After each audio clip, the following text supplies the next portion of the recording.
Joining me now from Capitol Hill, Democratic Congressman from Ohio, Congressman Greg Landsman. Congressman, good to see you. A lot happening these days. The Trump administration now expected to tell agencies to prepare for mass layoffs, to come up with reorganization plans, they're saying, in just 2 weeks' time. How is this going to work? What is your thought about the way DOJ is operating? Well, I am with the vast majority of Americans. Certainly, I heard this back in the district in Southwest Ohio when I was home, and a lot of members did, which is there is legitimate anger.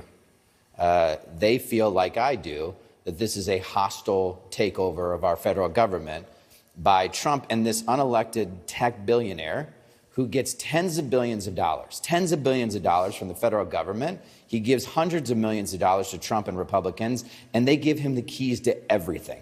He's in our data. He's in the federal payment system. He is indiscriminately firing people all over the federal government, undermining critical services, and people are pissed. And Congress, which is controlled by Republicans, has to step up. They have the constitutional responsibility to end this, to put guardrails in place to protect the American people. And so far, they haven't done it. They're also angry, though, at Democrats, Congressman, given the anger you just articulated, that there's not enough being done to serve as an effective legislative resistance to what you described. What can you do? What can you say? I mean, you had a constituent at a town hall asking you to call Trump's actions a coup and telling the Cincinnati Enquirer, I understand it, that you need to be more confrontational. I just want to read you a quote of what he said. He said, he's holding on to this dream of bipartisanship, which I think is somewhat foolish. Can you react to that anger? Yeah, I understand the frustration. I'm right there, too. People are frustrated. It's important to remember exactly what's happening here. Trump and the Republicans control everything. They got the White House, they have the Senate. They're going to determine whether or not Elon Musk is going to continue to wreak havoc on the federal government. And because the government's going to run out of money on March 14th, they're going to determine whether or not the government shuts down. So there's an enormous amount of frustration and angst. And I think people want to see leadership across the board, but they're really, really mad at Trump and Musk and this Republican-controlled Congress that refuses to intervene. You know, everyone has an opinion at times like this, and one, of course, is Democratic strategist James Carville. I don't know if you saw in the New York Times, he had an op-ed out where he said Democrats need to, quote, roll over and play dead, essentially just let Republicans fail. Is inaction the answer? No, I think that Carville is making a larger point about the fact that Republicans control everything. They are responsible for all of this now. They're responsible for the economy. They're responsible for the fact that prices have gone up.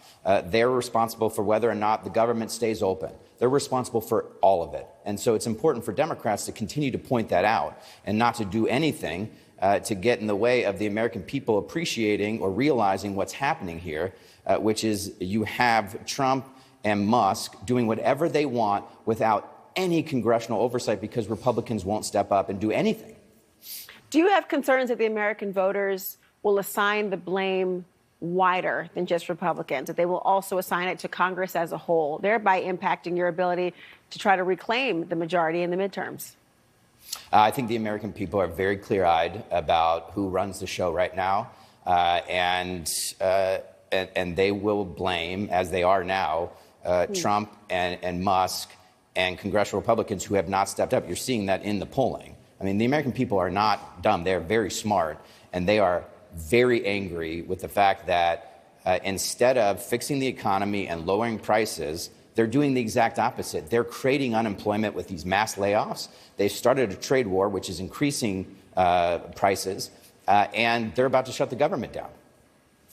Congressman, Republicans just passed their budget blueprint with, I understand, just one defection. Democrats thought Republicans would not be able to pull this off. They did. So now what? Well, now they have to actually put the details in place. But here are the top lines. And this is why this is a dumpster fire of a budget. It is a $4.5 trillion budget plan. it adds trillions of dollars to the national debt. This is a group that's saying, hey, we have to lower spending. They're adding trillions of dollars to the national debt. They're cutting nearly $1 trillion in people's health care. You're going to lose health care.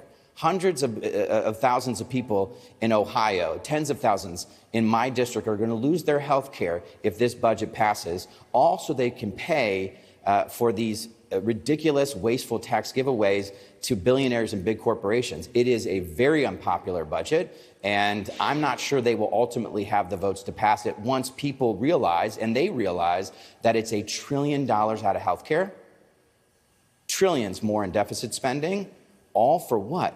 To give Elon Musk and a bunch of billionaires and big corporations more tax giveaways?